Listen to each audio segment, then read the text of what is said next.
Dr. Uttam Sinha's book titled Indus Basin Uninterrupted, which he has authored recently.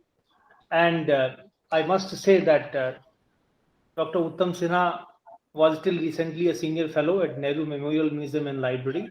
So we are justly proud of the publication of this book. This research was conducted during his fellowship here. So my congratulations to Uttam ji on the publication of this book. Thank you. For this panel discussion, we have three very distinguished guests today.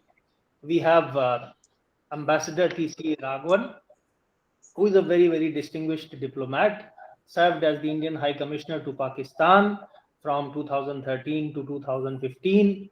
Until recently, he was Director General of ICWA. He is the author of many important books. Some of them are uh, The People Next Door, The Curious History of India's Relations with Pakistan, which was published in 2017. And in 2019, I believe, he published the book, The History Men, which is a very different kind of book. It is a book that talks about three historians. So one of its own kind book, and I have been looking forward to organize a discussion on that book also. So Raghavan sir, I sincerely welcome you to this discussion. I have been looking forward to your participation in this program. Welcome. Thank you. And then we have Ambassador Arvind Gupta, who is currently Director, Vivekananda International Foundation, and a former Indian diplomat, former Deputy National Security Advisor, and Secretary, National Security Council Secretariat. I warmly welcome Ambassador Arvind Gupta. Namaskar. Then I also have the pleasure of having with us Professor Rohan D'Souza, who is a professor at the Graduate School of Asian and African Area Studies, Kyoto University. He is the author of Drowned and Damned Colonial Capitalism and Flood Control of Eastern India, and he has published many edited books also. So I once again welcome all the distinguished panelists and the author, and of course I welcome all members of the audience who have taken time out this afternoon to participate in this book discussion. Now, the format of the discussion is that there will be first author's remarks, and after that the panelists will be invited to express their views on the book and on the subject. So we'll try to keep it between 10 and 15 minutes, both for the author and the panelists, because we would like to have some time for questions and answers as well. So with these words now, I would like to invite Dr. Uttam Kumar Sinha to make the author's remarks. Well, good afternoon to one and all. Thank you, Dr. Mishra and the Nehru Memorial Museum and Library for organizing this event. The NMML remains, I think, an institution par excellence. And the book has been a product of my 2 years sojourn here. I would also like to thank my publisher, Penguin Random House, for having brought out this book in quick time. Let me first say that I do not claim that I have written something completely unknown. My effort has been really to unearth as much facts and information as possible by using a sweep of archival resources, including letters, field notebooks, diaries, journals, and chronicles, and in a way present it as an easy, readable text to a wider audience. I think that has been my objective. It is a historical book, so to speak, but not written by a historian. My field is international relations. But I do believe that one should engage with history, irrespective of the discipline one is familiar with. It gives a clearer perspective to some of the contemporary issues one is dealing with. And those who read Shakespeare will recall in The Tempest, Shakespeare says, what's past is prologue, meaning that history sets the context for the present. And I must emphasize here that when one attempts a work in history, it is foremost a matter of great responsibility as a researcher, as a writer, in not misusing the facts or interpreting information to suit some prejudices. So the book does not interpret history, let's make it clear.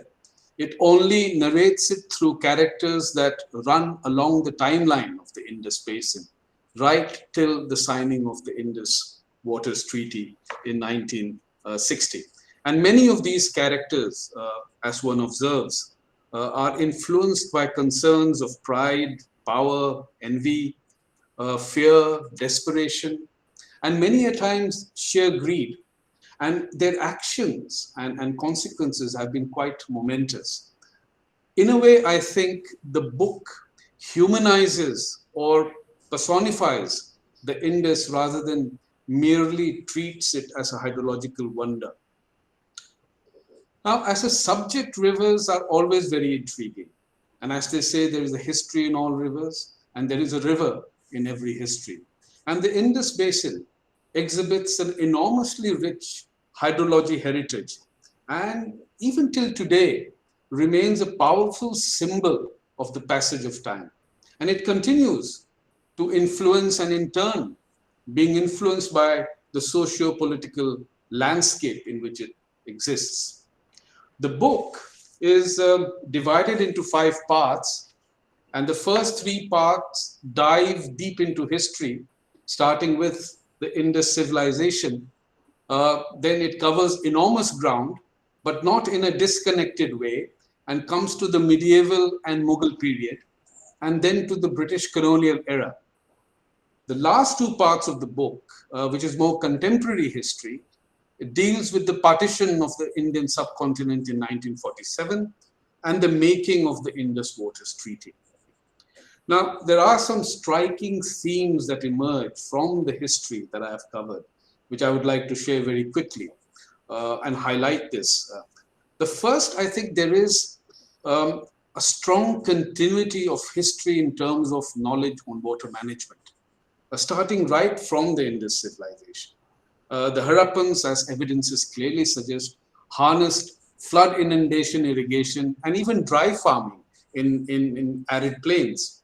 Methods like storing rainwater and then channelizing it for irrigation was also extensively applied. Evidences of check dams and reservoirs, for example, we have found in Golavira, which only till recently, which recently was made the UNESCO World, clearly confirm strong hydraulic interventions that help the people to cope with various climate-related stresses and rainfall deficiency that came to the Indus civilization. And I think here there is an apocalyptic lesson. The more we study the fall of the Indus civilization, the more we realize that a similar catastrophe can occur in the next 100 years in the Indus Basin. And therefore, the way we manage the basin today is of existential relevance. The second theme that can be observed is water being tied to political legitimacy and being part of good governance and moral responsibility. And we see this across several rulers and their reigns. For example, the 9th century Hindu ruler Avanti Varman in Kashmir, he was called the Engineer King, and he harnessed the bountiful water resources in the kingdom to bring peace and prosperity to his people. Flood management and irrigation was also a critical importance to maintaining social order. Take another example, Muhammad bin Tughlaq in the second quarter of the 14th century. And he's been described as the wise fool because many of his administrative reforms ended up in great disaster. But when it came to water issues, he really encouraged farmers to build their own wells and water harvesting system, gave them loans to improve cultivation, particularly in the Punjab Doabs, and that's quite striking.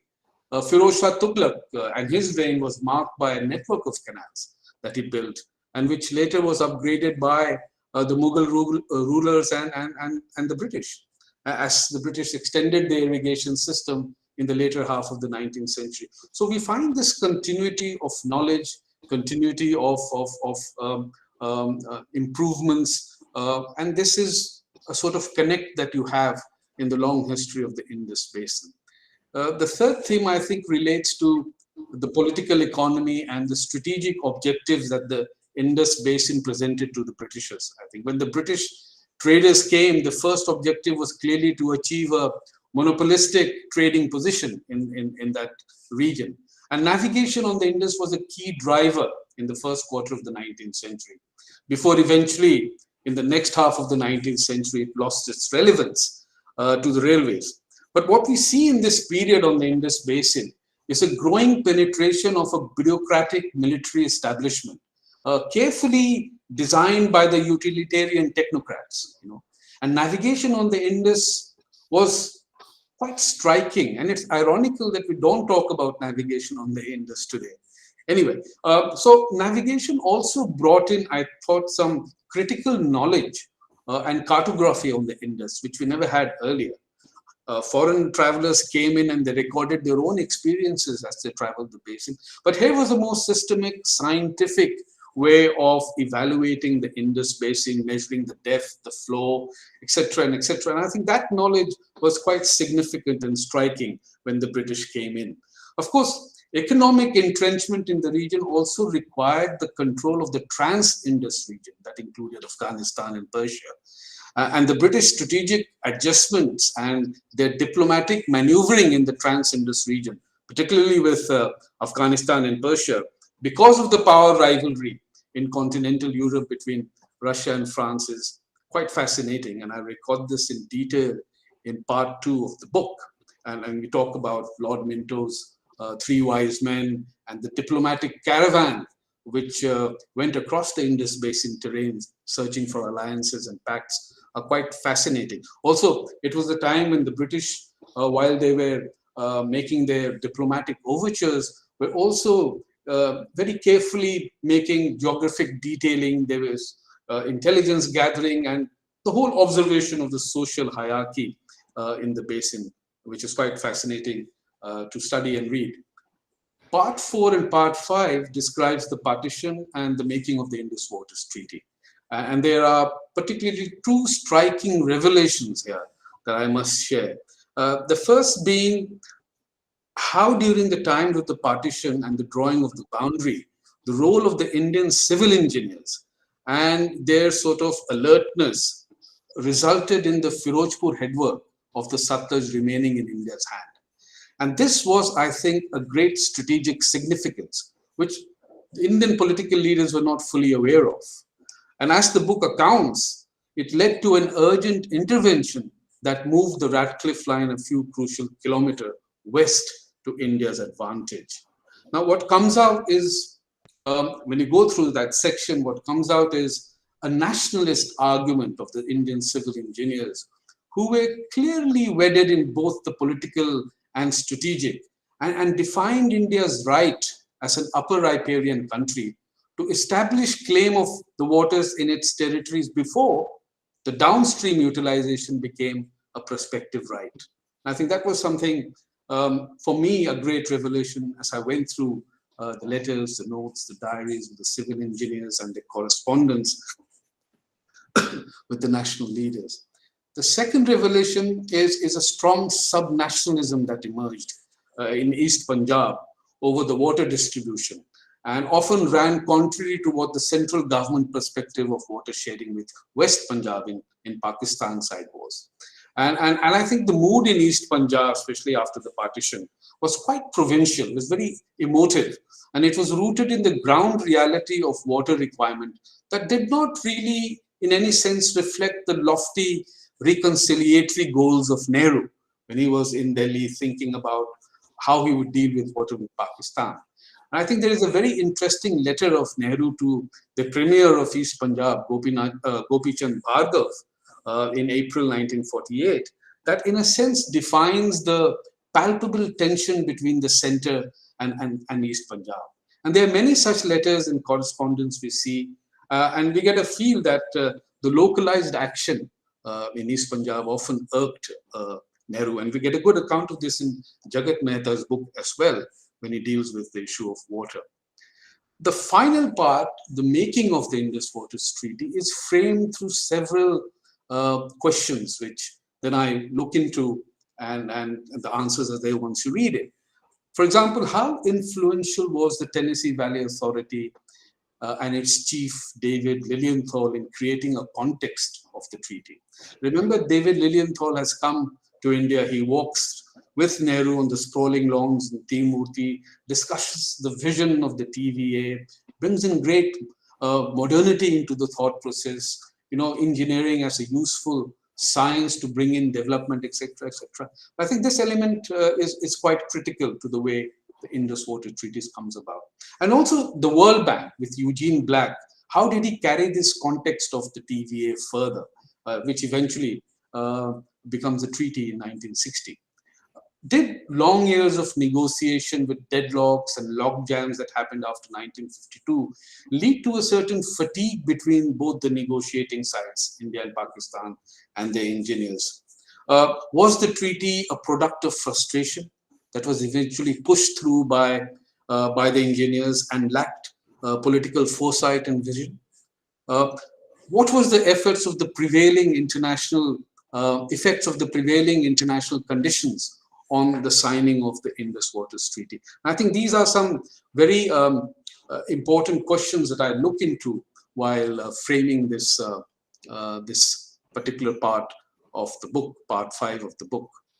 But I think the most intriguing aspect was how Nehru prevailed over the debate in the Indian Parliament, which, remember, was largely questioning the treaty, with the likes of Atal Bihari Vajpayee, Harish Mathur, Surendra Mohanty, Ashok Mehta. It was a very lively debate and a very civil debate, which I think, again, it tells us how critical such debates are in the Lok Sabha, and the way the tempers were maintained, the civility was maintained, is something quite striking.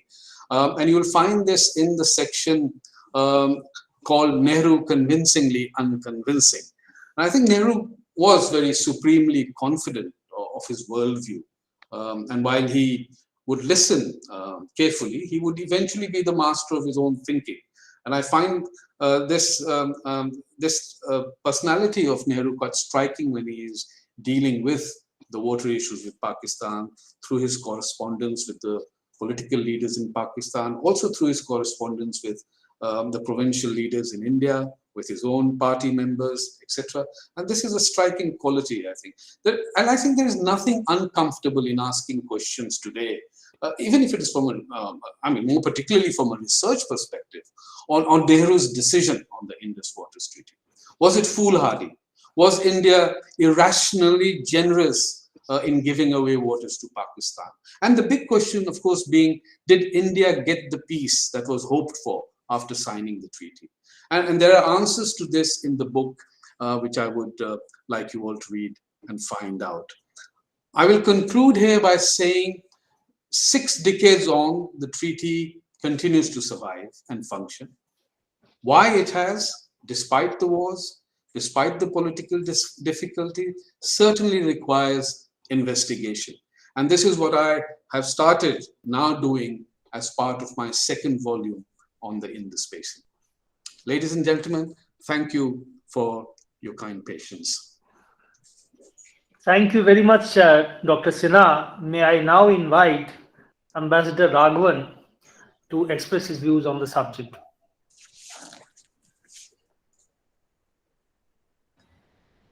Thank you very much, Dr. Mishra, for having invited me to join this panel with Dr. Arvind Gupta, Dr. Sinha, and Dr. D'Souza. It's a great pleasure for me. And let me begin by congratulating Dr. Sinha on a wonderful book. I've read it and liked it a great deal. I liked it also because often scholars of international relations and strategic analysis don't pay enough attention to the historical background. And I think this book provides an excellent example of how usefully a strategic analyst can delve into the historical background of a very contentious issue and enrich his readers' understanding of that particular issue. This book is also to be welcomed because the Indus Waters Treaty is a subject on which there is a great deal of passion and often also a great deal of polemical debate without a sufficient understanding of its complexities. So I do believe that reading this book will enlighten readers and leave them better informed about this particular subject. Now, the Indus as a theme in Indian history and politics has been present for a very long time in our contemporary history.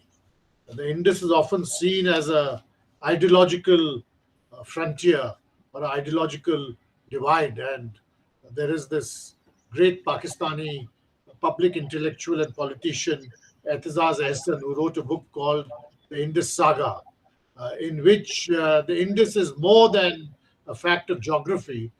It is almost an ancient dividing and transitional line between two different kinds of political and cultural personalities. And his argument is that the division of the subcontinent into India and Pakistan really reflects a much older division which predates the coming of Islam to the subcontinent and reflects certain cultural, ancient cultural and social characteristics. At the same time, you also have the Indus as an ethnic and a geopolitical frontier. So, in the Pashtun imagination, for instance, both in Pakistan as also in southern Afghanistan, the Indus is a dividing line between the Pashtun territories and the Punjabi territories. And this is therefore a great deal of the sense of Pashtun victimhood comes from this idea of a great loss because a large part of their territory now is no longer in their control. And finally, you have the Indus as a hydrological phenomena which overlapped to a great deal with the partition of India. And there, the Indus Waters Treaty really is what becomes the center of impassioned and polemical debate. What I liked about the book, and there is a great deal which can be said about it, and I think Dr. Sinha has given an excellent introduction. What I liked about the book was the careful distillation of the history of water contestations in the 20th century before partition. We tend to assume that because India and Pakistan have a adversarial history, upper and lower riparian issues are directly and intimately related to the division of the subcontinent. In fact, the upper riparian and lower riparian issues arising in the Indus system of rivers were present much earlier in the 20th century. So you had conflicts between undivided Punjab and Sindh. You had conflicts between Bikaner and the princely state of Bikaner and Punjab. And when the Bhakra Nangal was first envisaged in the late 1920s and 30s, it was very much at the center of these riparian conflicts of how to balance the requirements of Punjab with those who were the lower riparians. And to that extent, the division of the subcontinent and the western Punjab becoming part of Pakistan was not a new factor. What was new was that suddenly western Punjab or Pakistan, and western Punjab provided the elite of Pakistan to a great extent, suddenly found itself in the somewhat unusual position of being the lower riparian. When in fact, so far in the 20th century, they had seen the Indus system from the perspective of upper riparian. And I think this background I found very illuminating and very useful in understanding contemporary debates, which, as I said, are often simplistic because a view is taken about the division of river waters without sufficiently taking into account the natural hydrological flow of the waters into the Arabian Sea from the Himalayas. So it's not so much a question of whose water, but rather a question of what is the natural flow of the water, and therefore what pragmatic arrangements can be designed or devised after a political partition has taken place. And I think that was precisely the question which the Indus engineers had to answer. I like the book also because I've always suspected that the principal contours of the Indus Waters Treaty was thought up by the Punjab PWD engineers.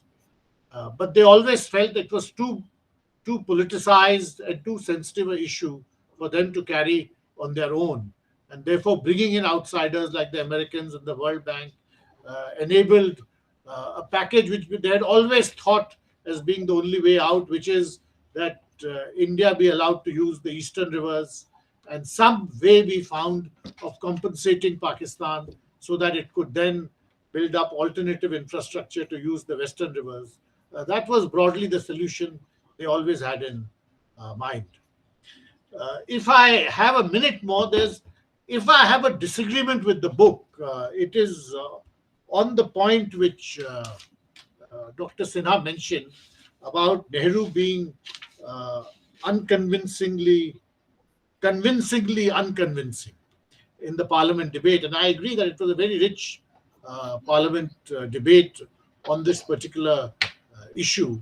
But you see, debates in parliament often cloud political consensuses, because the nature of the debate is meant to be that you disagree with the government, and it often overlooks the fact that a substantial political consensus may already exist. And I always felt that the consensus around the Indus Waters Treaty in India was much stronger than the public debates made it appear so. And certainly you get one sign of this in the case of Mr. Atal Bihari Vajpayee himself, who was a very strong critic of the treaty when the debate took place in the 1960s. But then in 1977, when he became foreign minister, he was confronted with the issue of what to do with the agreement which had been reached on the Salal hydroelectric project on the Chenab just 2 or 3 years earlier.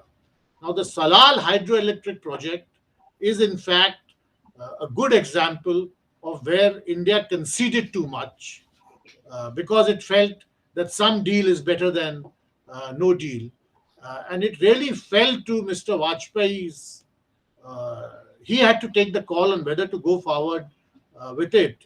And he decided that in the interests of the overall functioning of the treaty, it is worth going forward with the agreement which had been reached on a particular hydroelectric project, even though it was not entirely fair to Indian interests at the time. But his view was this is a larger question than that of just one hydroelectric project.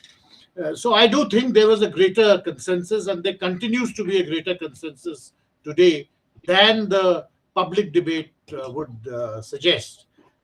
My final point is one particular sentence which I disagreed with in the book, and I thought I'll just read it out, and maybe Dr. Sinha can comment on it later. Or would you like me to stop now, Dr. Mishra? No, please go ahead. You have 5 more minutes. Okay. So this is a sentence where Dr. Sinha is talking about the treaty. It has been signed and how the treaty has different arbitration and dispute resolution provisions. And the system devised is that there would be Indus commissioners who would try to resolve all technical issues amongst themselves within the Indus Commission itself. And what is not resolved would then go up to arbitration either by a court or by a neutral expert. There are various technical aspects of this, but this is broadly the dispute resolution or the disagreements resolution mechanism envisaged in the treaty.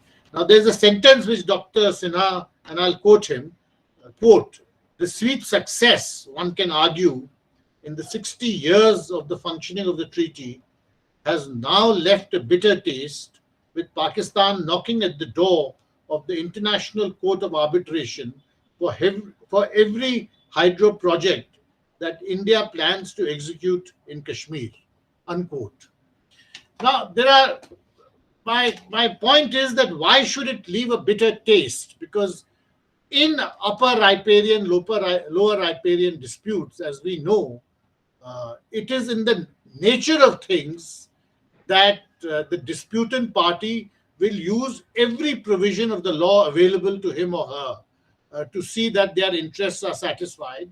And this is exactly what Pakistan does. And if one looks at various interstate disputes within India too, between lower riparian states and upper riparian states, you find exactly the same kind of behavior. And in fact, this is part of an international trend when one looks at Sudan and Egypt or Ethiopia, or when you look at various river waters issues in North America, etc. So why should it leave a bitter taste? And I ask this question because there's often a feeling in the public debate in India that Pakistan raising an objection or a technical objection to delay is something which is not acceptable, and it is something which is mala fide, when we should take it as part of the nature of the game, that this is how it is going to be played.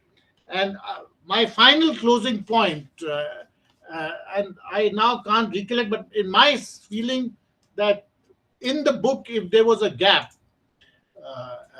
it was that if there is a legitimate criticism which can be made of the treaty, it can be made from Jammu and Kashmir, because it can it can quite convincingly be argued that the treaty took care of the interests of Western Punjab and Eastern Punjab, and to some extent of lower riparian regions such as Rajasthan, but really did not sufficiently address the requirements of Jammu and Kashmir itself. And I thought that that is one, possibly a gap in the book, which needed also to be addressed. But in all, may I again congratulate you on an excellent, thought-provoking book. And thank you very much, Dr. Mishra, for having invited me for the discussion. Thank you so much, Ambassador Raghavan, for accepting our invitation and for sharing your thoughts on the subject with us. May I now invite Ambassador Arvind Gupta to share his ideas on the subject with us. Dr. Mishra, thank you very much for inviting me to this very exciting discussion. It's a great pleasure to share this platform with Raghavanji, Uttam, and Rohan D'Souza, and also very many distinguished guests here. Let me also begin by congratulating Dr. Uttam Sinha for what a superb work that he has done. And in fact, some of the points which I wanted to make, he has already made, in the sense that he has presented a summary of the book. So I would not go into those points, but I entirely agree that when I started reading the book, I was really fascinated by his, actually all the sections, but certainly the first section and the second section and the third sections, which were deep, broad, and deep historical sweep of the Indus River. But in the process, it also educated me about India's history and how the Indus River basin has been a staging point for many countless invasions into India. And of course, the very nature of Punjab and Kashmir and the Afghanistan, the Pashtun areas, how Indus is intertwined with that. So it's been shaped, it has shaped the destiny of India. This is something which came out comes out very well. And I think I'll reread many of those chapters, because the style is so racy and so simple. And the flow of language is absolutely like the river itself. and it's a very educated book. I think anybody who reads, it's written almost like a novel. It's so easy to read, but yet it is very deep, and it's a very dense book. I mean, the author has used so much of archival material, primary sources, secondary sources. I think there are almost about 80 or 90 pages of notes and bibliography, etc. So this is going to be a seminal work which will guide the researchers. And I think the use of archival material in constructing a history, constructing a narrative, and relating it to policy issues, issues of international politics, etc. It is masterly done. It's the way Uttam has done it. It's really remarkable. And I think Uttam, you should also take the additional charge of teaching this methodology to the upcoming researchers as to how to write a book like this. So many congratulations. And I'm particularly delighted with Uttam's effort, because I have been associated with Uttam on water issues, I think from probably 2008 when I joined the IDSA.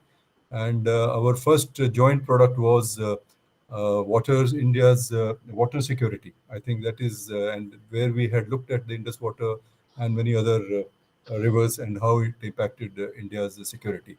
But then Uttam has gone on to become a leading expert on water issues, non-traditional security issues, has branched into Arctic and many other areas. So he's now our leading scholar. And I think the style is so good. I mean, this book will be really a seminal book in international relations, because it approaches the issue from several angles. So international relations, uh, uh, the of course the water issues, Indo-Pak relations, and so on. Uh, Having said that, let me just pick up on a few points which were made by Ambassador Raghavan and also Uttam. And let me just first say that insofar as my association with this subject is concerned, it goes back to about the year, I think, 99 or 2000, when the Ministry of External Affairs, when I was at the NSCS, Ministry of External Affairs wrote us a letter at the NSCS, and they wanted us to examine the Indus Water Treaty in the context of India-Pakistan relations. So that is where my studies and my reflections on this Indus Water Treaty have been. And it is very, therefore, what Uttam, I think Uttam has provided a wonderful background, and which was mentioned by Mr. Raghavan also, to the Indus Water Treaty itself, pre-partition, which is something that not very well known. And also in the 19th century, when the British started using the water for their utilitarian purposes, and it created so many new realities on the ground, and which impacted the politics and the economics of the country, and of course how the British used the grand hydrological works for their own advantage, for their own colonial experiment, and so on. So that comes out very well. But I think what he brings out so beautifully in the book is that in this process, they also trained a cadre of some outstanding engineers who came to play a major role in the early years of India's nation building. And of course, so the intertwining of politics, science, engineering, I think all this makes a fascinating narrative, and this is something that depth which now we get as a result of this book into the understanding of the inter water treaty is really remarkable. Having said that, so I come to, because a few questions which are in my mind. I mean, I was trying to see whether I get answers to those questions. I think Dr. Uttam Sinha has, by and large, taken on the role of a narrator, and he is not very judgmental. And I think this was probably deliberate. And maybe in his second volume, he might express his judgments. But as someone who has looked at it from a policy perspective, and particularly in the context of India-Pakistan relations, and particularly the recent history of India-Pakistan relations, there are several questions which come to my mind, to which I am still searching for the answers, even after reading this book. Now, the first question is whether today, if see, this Indus Water Treaty model has not been repeated anywhere in any other water dispute. I mean, we still have, for instance, unresolved issues with Bangladesh, for instance, even with Nepal. Uh, so, is it that this was the Indus Water Treaty was a model specific to a particular set of disputes and in a particular context, or there is certain universality to it?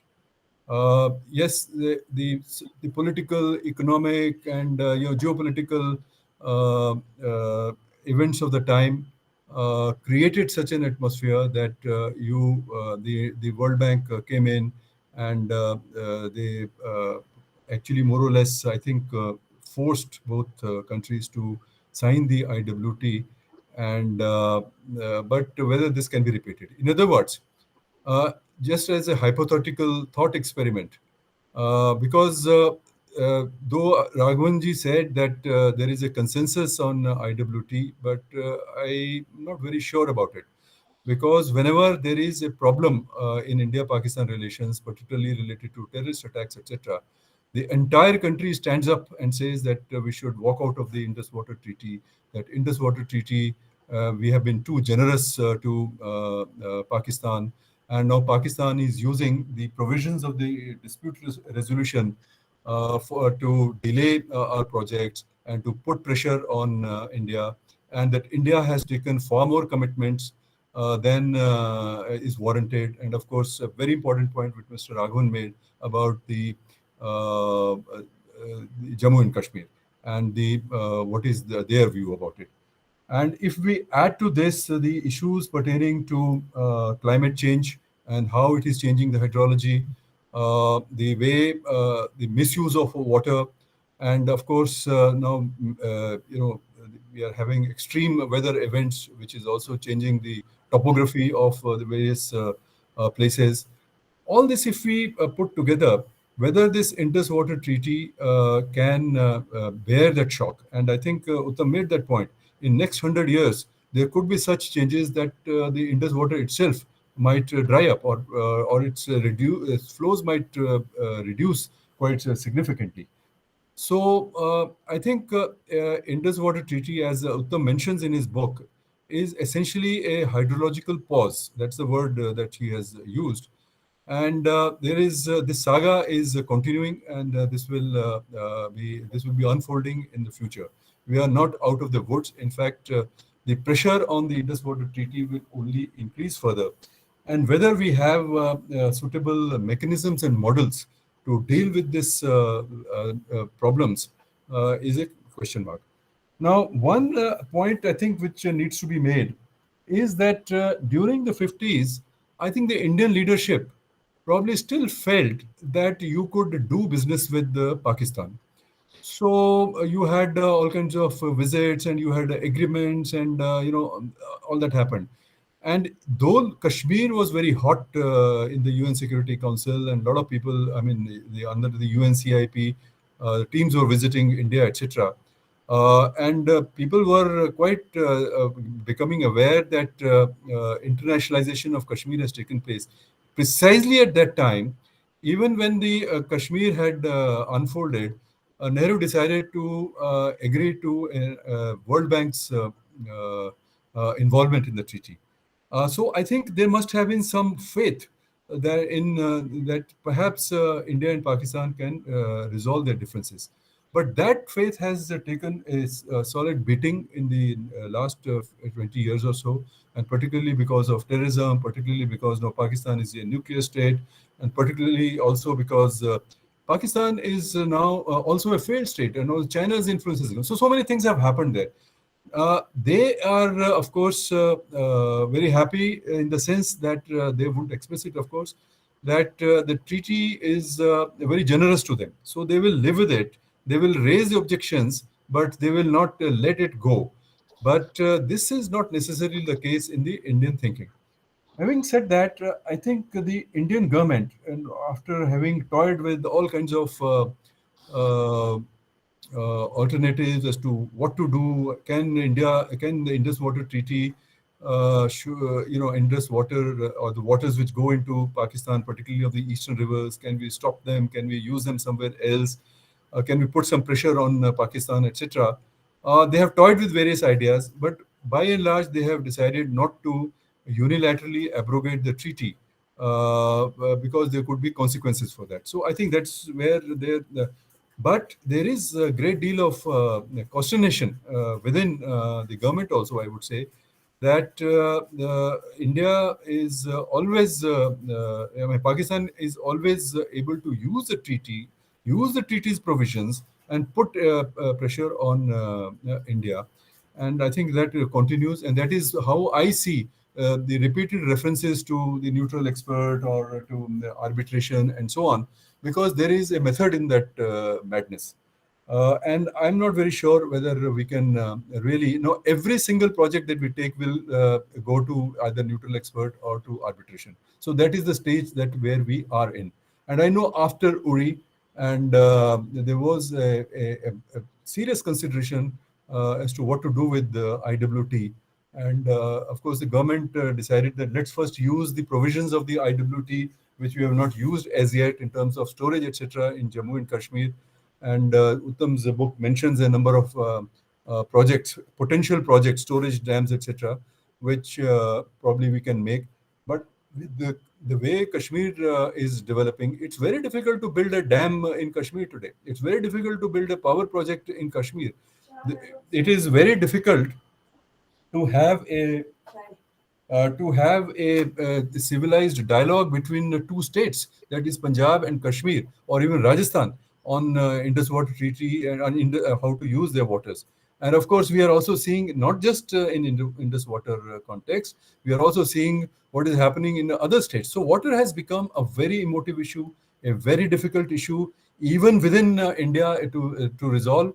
And given the way India-Pakistan relationship is developing and the way the geopolitics is developing now with the problems in Afghanistan and China's growing influence and BRI and all that sort of a thing, I think Indus Water Treaty will come under pressure. So that is, I think, where I would like to stop. Let me see. I think I had one or two more questions. If I can find them, I'll just raise them and then we can take them too. Yeah. So question that I have is what is the way forward, in the sense, was IWT a good treaty? I think that question remains relevant, and I don't think there is yet an answer. And the way the book very clearly describes that there was disappointment expressed in the parliament, and same very issues are being raised even today, that we have been extra generous, etc., with Pakistan.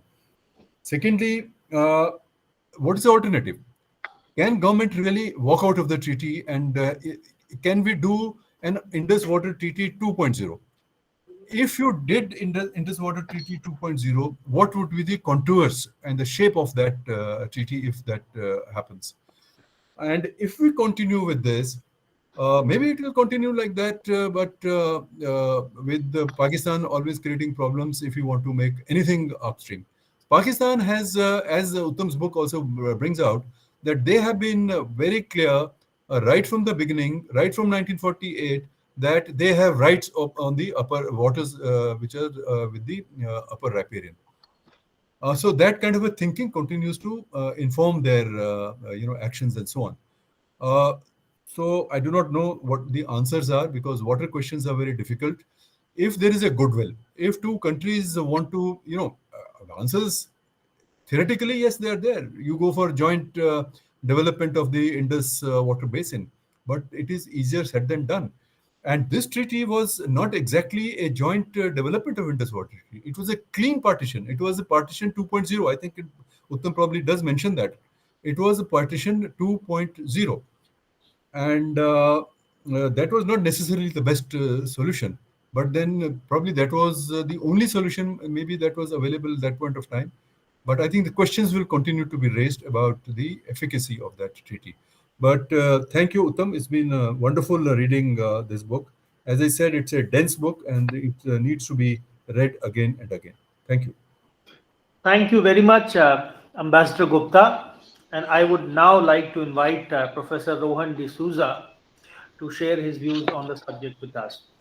Let me begin. I'm of course audible, right? Yeah. Yes, you are. Let me begin by again, thanking Uttam and Nehru Memorial very graciously for this opportunity. It's a real honor, and I'm so grateful to also be in a very, very distinguished panel whose ideas on this book has just enlightened me a great deal. That having been said, since a lot has been actually put on the table by the two previous speakers, let me take a slightly different approach in understanding this book. But first, let me congratulate Uttam and say that what I really, really sort of enjoyed is that a lot of writing on the Indus Water Treaty has been caught in the language of engineers. And even though they manage rivers, they write in a very dry fashion. So it's a lot of numbers and statistics, and it's really off-putting. But somehow you've managed to carry this story really in a very compelling and sort of readable fashion. And I think that itself is a great reason for people to pick up this book and go through it. I mean, it really is a task to take very dense technical material and transform it into a compelling story. And I think you've done this admirably well. So thank you. I should say at the start. Yeah, I was initially, very worried about having to do with too much numbers, but you've sort of woven the story in. I should also flag before I get to the second point that Daniel Haynes recently, 2016, borrowed a book called Rivers Divided, which I'm sure you're familiar with. And in which he talked about how India and Pakistan in the 1950s during negotiations, there was a bit of a sort of a standoff over the approach. And the approach was the following. Pakistan wanted history. The Indian side wanted geography. And what Haynes points out is that the Pakistanis were interested in history of usage, saying that their entitlement to the waters came from history and usage. And the Indian side wanted to say, this is now a rupture from history. And what we should acknowledge is territory and geography and not history.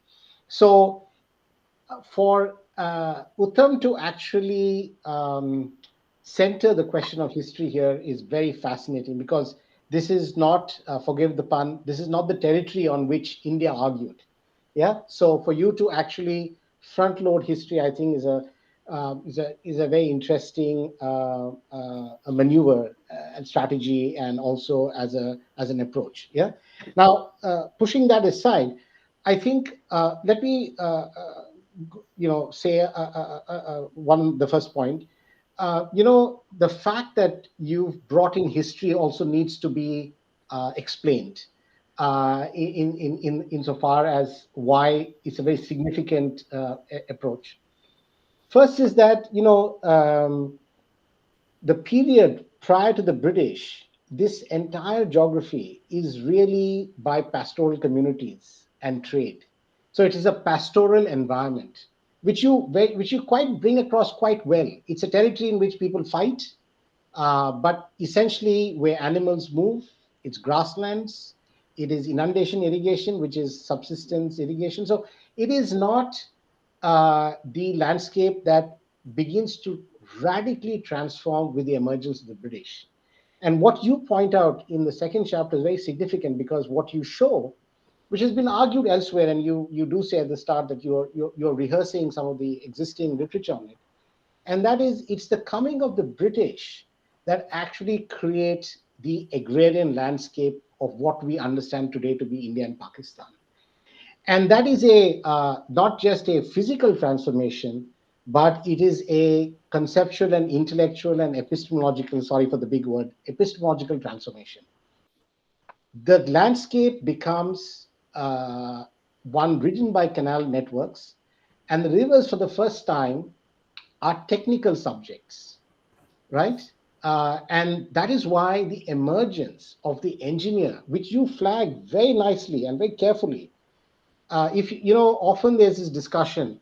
Did India? I mean, amongst security experts as well, especially, they say, did India get a bad deal? Did Pakistan get a good deal? You know, they've cheated us, they've robbed us. If you were to ask me, and actually, a finer reading of your argument tells us, actually, this river system is not owned by Pakistan or India. It's really been gamed by the engineers, all trained in the British civil engineering tradition. And I think you bring that out quite well, Uttam. So much so that on page 235, I mean, if there's any moment in a book that you fall off a chair, this is one of those where you say, by making the engineers come together, the World Bank found a way to break years of logjam. They brought together the political class by bringing the engineers together. You see? Now, this is a very, I think, very interesting and significant point. It's not really Ambedkar, Nehru, Gadgil, and Liaquat, and all the other big political voices, because they are ultimately drawing their information and their understanding from an engineering community, which is feeding them the ideas about the river.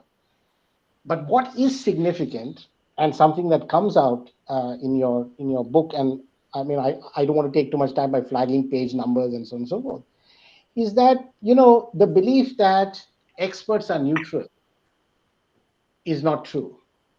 When the line gets drawn, engineers break down into Pakistani engineers and Indian engineers. They become nationalistic. So much for the universality of science, so much for the disinterested expert, right? So it had to be the British, the Americans, who are bringing together engineers in order to break the logjam. And I think that's a very significant point to make. I haven't seen that made elsewhere. You know, it's usually about elite leaders and how they understand and how they're maneuvering. That's not true. It's actually what the Americans do is bring the engineers together. So the question to ask is, why did the engineers listen to the Americans? Well, partly because if you were to get David Egblatt's book, I'd recommend it. It's called The Great American Mission. He shows about how the TVA is very foundational to American foreign policy from the 50s onwards. They actually think that they are extending the TVA ideal to the world. And there's so much that can be sorted out through engineers and through their expertise and through river control. Yeah. So American politics comes not only through engineers, but a certain technicalization of politics. Yeah. And this is a extremely important point that you kind of, it's there in your text. You don't actually center it as well as I would have liked it to be seen. So in one sense, Uttam, your book has three very good buckets.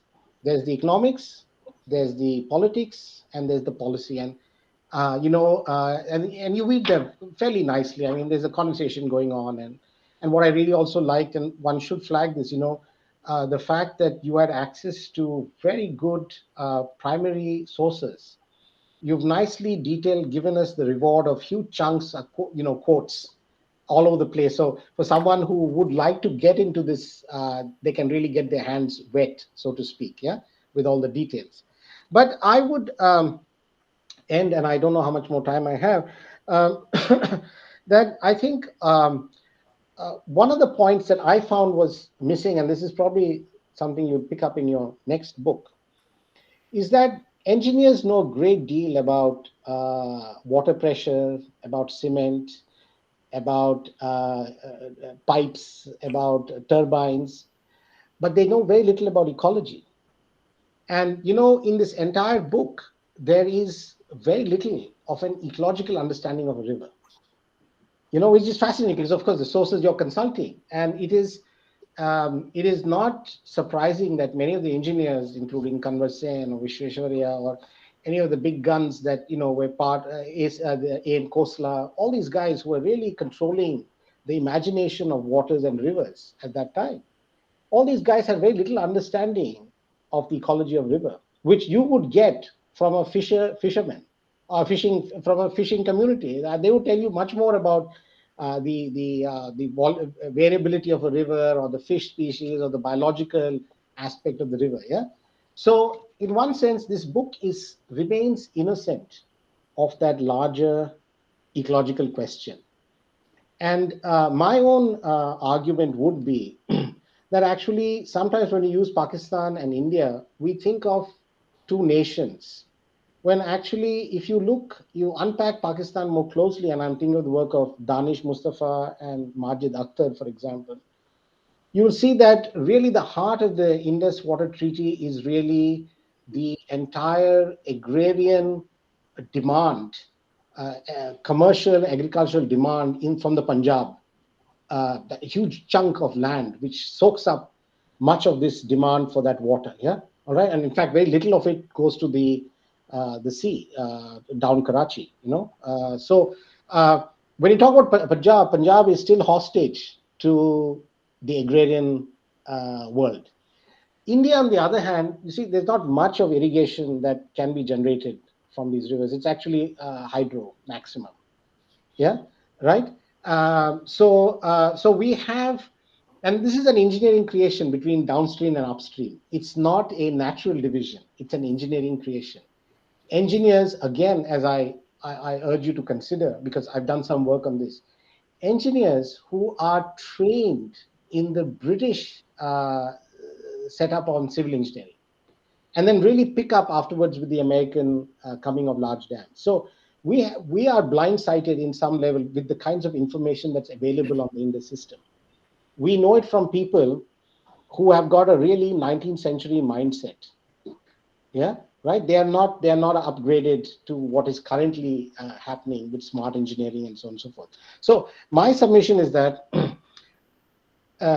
what really can be another breakthrough is to actually decenter the engineering vision, put in river ecologists, and put in all kinds of communities in part of the dialogue in a meaningful way, and actually get the Indus system to function as a holistic idea or a holistic river system. Because this entire fracturing into eastern rivers, western rivers, volume, shares, these are really engineering constructions. They don't really mimic, and constructions born out of uh, agrarian sensibility created by a colonial project to extract revenue, if I may continue in this fashion. Yeah. So we are looking at the fact that our language and our ideas are imprisoned by really a few civil engineering courses. Yeah, a few courses in civil engineering, to be honest. Yeah, and that we should really get into smart engineering. We should really get into ecology, and then this might actually, if you frankly ask me, and sorry, this is again, I'm going beyond your book, and hopefully you take it in the right spirit. There is a lot to be said about the viability of agriculture in the way it has been pushed by the British and by the new Pakistan government. Okay, and it's not so much about India and Pakistan. It is actually if there is more water that flows down Karachi and feeds into the delta and nourishes and rejuvenates the entire mangrove landscape, waterscape, whatever you want to call it, then the obstacle is not India per se. So we have to develop new levels of expertise and push it in a different fashion, rather than accept the limited language of civil engineering and a political process that actually it's the tail that's wagging the dog here.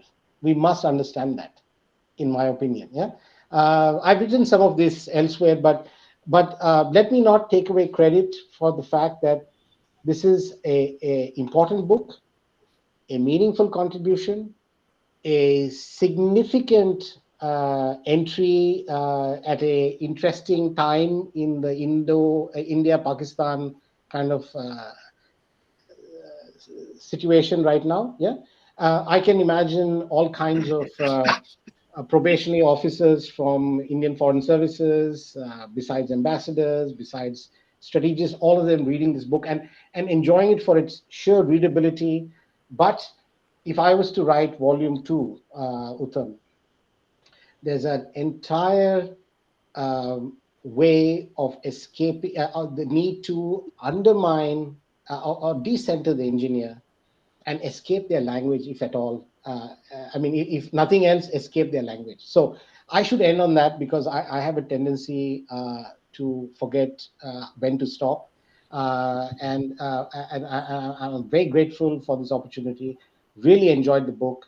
And I look forward to the discussion. And thank you again, Uttam, and really, really a huge, hefty congratulations. Thank you. Thank you very much, Professor D'Souza. I think it would be better now if we take a few questions from the audience before Dr. Uttam Sinha is invited to sort of give his closing remarks.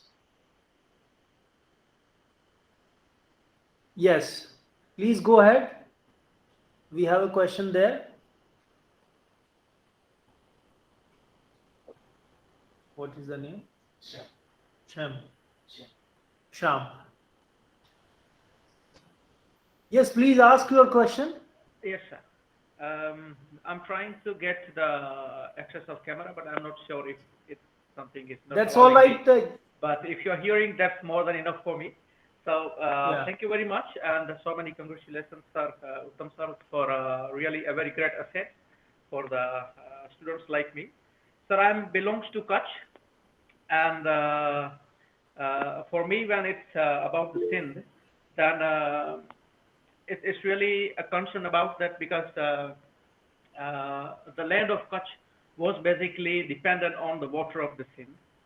And as I know that when it was time to merge in the India and at the time of the partition, the king of Kutch also put some conditions to the Sardar Patel that um, that how the Kutch is going to merge with India with some if there are some facilities which should be in the priority to provide to the Kutch, and one was the water of Indus, which still we are missing actually. The river of the water of Narmada is coming, but it's not so far enough for the Kutch. Basically, the impression of the Kutch is as a desert land, but it is actually it is a post-agriculture land, and we lost the water of Indus in 1819, and the land of around 2,600 acre, the largest grassland of Asia, became just a desert. So, sir, there is one question which I would like to divide into two. One is that there was a war in the Kutch in the 1760 65 around, and a king of the Sindh named Ghulam Shah Kalora who came to Kutch but he could not win. So, with his bitter experience, he went back and he tried to damage the Kutch mostly, and the local historian writes in the books that he tried to block the water of river Indus, but somehow he was not able to, like the flow was quite fast, so he could not. Now, but finally in the 1819, it actually broke. So, is there any traces in the history that if this is really the King Ghulam Shah Kalora who tried to block the water of the river was partially caused this Allah Band or not? And regarding to that, since uh, another question is that Please try to conclude. yes. So since there are so many leaders of the Kutch, and when Prime Minister Modi was as chief minister, he also tried to write the issue that it was uh, actually Kutch is entitled to get water of Indus. So I would like to ask to Uttam sir and Raghavan sir that is it still possible, because still there is a small group more or less trying to get the river of Indus, the water of Indus. Is it still possible? Should we be hopeful for that team? Thank you, sir. There was another person raising the hand. Ruchi, please go ahead with your question. Please be brief, huh? Yeah, thank you so much. First of all, I would like to thank Teen Murthy to have organized this lecture, and it was so good to have heard all of you. And since I myself wrote a review for the Indian Journal of Foreign Affairs, so it's good that I attended this one. And as Rohan D'Souza sir mentioned about the ecological aspect, and I would like to congratulate Uttam sir that I just got to know that you are going to write the second volume as well. So but I would like to say that the book has mentioned the traditional knowledge systems, and in a way, since I have been working on water for quite a long time, and this book gave me many new informations regarding the traditional knowledge systems, which earlier I was not aware of. As it was mentioned by one of the panelists about Indus 2.0, something like that, if we could imagine. So I would like to ask Uttam sir, do you think we may think of something like, say, people-to-people contact kind of thing, especially when it comes to policy making? Uh, like, how do we ensure that there is a kind of, decentralized way of, and as Rohan sir was also saying, if we could reach the fishing community or say the boatsmen, the people who are really affected by the rivers, how could we have their voice when we are going for policy making? So just that. Thank you. Thank you. Any other question?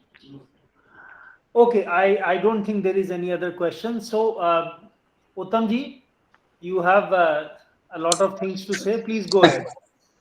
Well, thank you all, the panelists, Ambassador Raghavan, Dr. Gupta, my good friend Rohan, for your valuable comments and views. I mean, the good thing about doing this book is that it ends in 1960. So I have a huge space to look at, different constituency, different narratives, and it will obviously take a very different path now. That's for sure. The ecological aspects, for me personally, in my own understanding and view of the Indus Basin, as I look at it now, is a very crucial element, and the flavor of that, probably I would say a certain emotional aspect of that, you can read possibly in the postscript, which I try to bring out, the sense of what this treaty would be in the future, and the fact that I always look at the Indus civilization as a future of the Indus Basin suggests my own deep concern of the kind of sensitive management that is required of the water resources there. So yes, the ecological element, various narratives in the 60 years will come up, and Ruchi's point is also to be considered here. I think even the mindset of the engineers then, as a product, largely as a product of the colonial education and the colleges that they attended, and possibly now the way the engineers look at the basin today, it has to be found out what is so different now, or is it very similar, or is it very same, the continuity of that hydrocracy and the powerful interventions that they want to bring in? Or has that mindset changed? Has there been a more ecological sort of balance to the more hydrocracy sort of approach that they've had? I think this will be something nice to display, which means to say, have the engineers' mindset changed now when they look at the basin and deal with the basin, keeping in mind the pressures that are emerging? I think that will be something interesting to explore. Also to explore is this political consensus and the public emotion and the responses that we get. And I think the point that Ambassador Raghavan made, that Vajpayee in the debate in November in 1960, and then again in 1977, which he brings out and says, no, the treaty should continue, is again very fascinating. And I think the leaders throughout this period of time, and I'm looking at my next volume already, they have, after the huge arguments and intense debate and the emotions that have come out, at the end of the day, do take a more rational approach to the treaty. And therefore, on many a times when the treaty could have been abrogated, I think it's the political leadership which have allowed it to continue, I think, in many sense. So that again will be a very interesting sort of study to do. 1965 Sastri, 1971 Indira Gandhi, the brass tack in 1988, 98 Kargil and the nuclear explosion and Vajpayee's time, Modi's period of time. These are going to be an interesting reflection of how the political leadership have looked at this whole issue of the Indus Waters Treaty and what have they finally concluded to. That will be something important, I think, for the next volume to look at. Probably, if I may, if I've been slightly judgmental, is the line which Ambassador Raghavan makes by saying that a bitter taste in the mouth. I would say here that I think the treaty has both the spirit as well as the text, which is finely defined by engineering interventions, the do's and the don'ts, the provisions and the restrictions are very detailed. It's a very detailed treaty, very technical in its presentation. But there's also the spirit of the treaty. And often on either side, it's the spirit that one talks about. And I think there's a spirit of this dispute resolution approach, which a particular article defines it, that yes, we come together to settle disputes, we come together to settle disagreements. And I think when India looks at that dispute resolution mechanism, it is the spirit that gets destroyed. For Pakistan to take projects to the International Court of Arbitration precisely destroys the spirit of the treaty. Then how would then an upper riparian respond if the spirit gets destroyed? I think this is something that I probably at that point of time I wanted to express. And I think for Pakistan, this is also very tactical, mind you. The treaty is settled, dusted. The provisions of sharing of the waters are well defined, and there's nothing much Pakistan can really ask for. The rights are well defined, and I think what India has not done in the treaty is follow the provisions of the treaty, and therefore that is the space where we have to engage with, follow the provisions that have been defined for India to do. And I think this is the period of time we'll be looking at more of the optimizing the treaty rather than thinking about abrogation. It also makes good political sense. Why do you want to abrogate the treaty without not fulfilling it? So I think this is a period of time where we'll see more focused attention on the treaty, its provisions, its utilization, which we have failed to do in the last 6 decades or so. So I think that will be again very interesting observation. Kashmir issue, I think yes, it didn't really come out through the debate and discussions at that point of time in the 50s. Remember, the whole Kashmir issue was seen as a flashpoint. It was seen as a powder keg.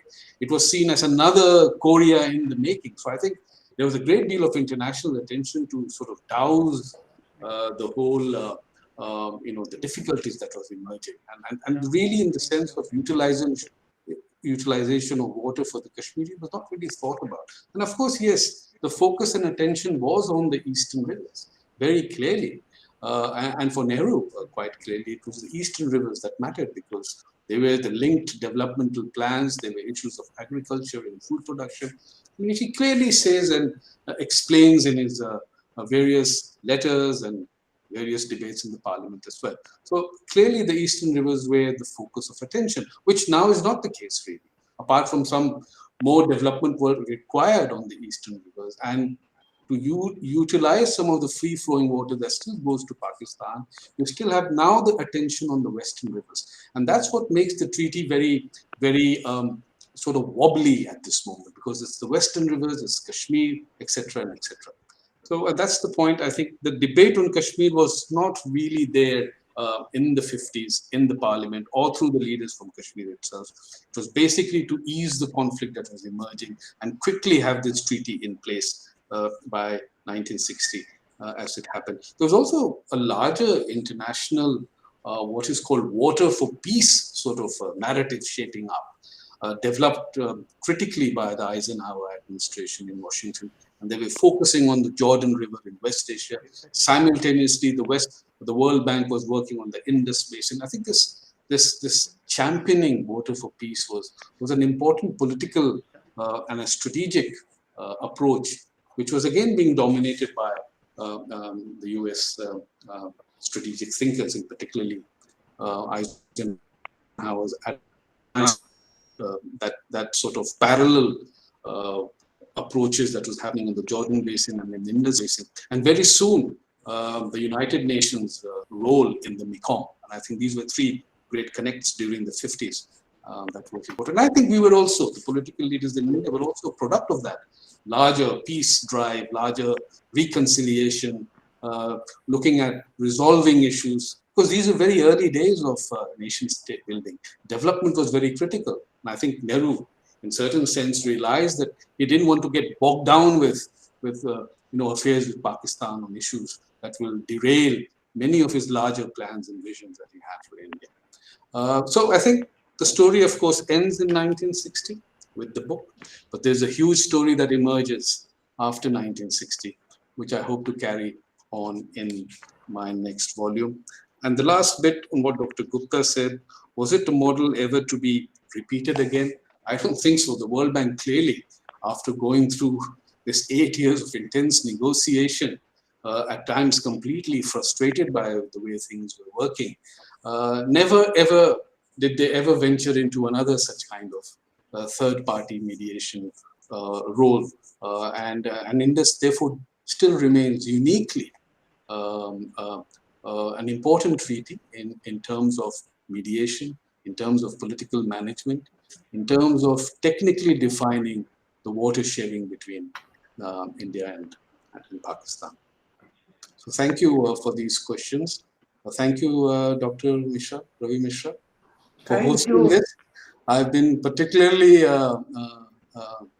happy that you've really helped me, and the Nehru Memorial Museum and Library has always been helpful to me in searching for material, helping me in all manners required to write a book like this. So thank you. Thank you very much. As I said, it's a wonderful book, and it has been a very, very insightful discussion on the book and on the subject. So I would like to thank Dr. Sinha, Ambassador Raghavan, Ambassador Gupta, and Professor Rohan D'Souza for accepting our invitation and for participating in this discussion. I also thank all other participants who have been patient enough to participate in this discussion today. And we look forward to having more discussions, of course, of this kind. I think our calendar is also ready, but it's not with me right now, so I would have announced it otherwise. So once again, I thank everyone. Thank you.